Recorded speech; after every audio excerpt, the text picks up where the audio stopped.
najvećih nada evropskog fudbala.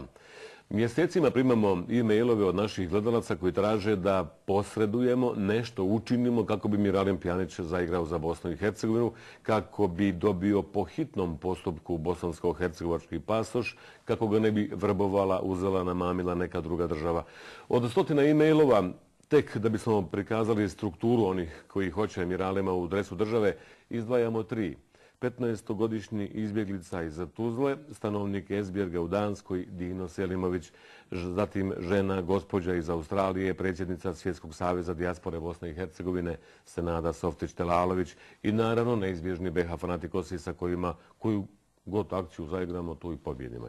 Helem, svi oni imaju jednu istu rečenicu. Svaki čovjek je bitan za Bosnu i Hercegovinu, svaki čovjek mora biti važan za Bosnu i Hercegovinu. Miralem Pjanić ima 17 godina. Prvi put nismo uspjeli da obezbedimo video link, nadamo se da ćemo to učiniti sljedeće subote, jer su njegove profesionalne obaveze između Meca gdje živi, trenira i igra i Lila gdje danas igra toliko jake, prejake da bismo ga barem 1 sat našli na jednom mjestu. To je nemoguće. Miralem Pjanić, mlada velika nada koja mora dobiti BH pasoš za CD.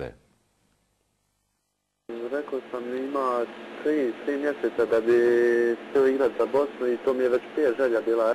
Pozvali smo prvi put i nisu bili, mislim, znam da nemam još paš bosanski, ali moja želja je najveća da bi zaigrao.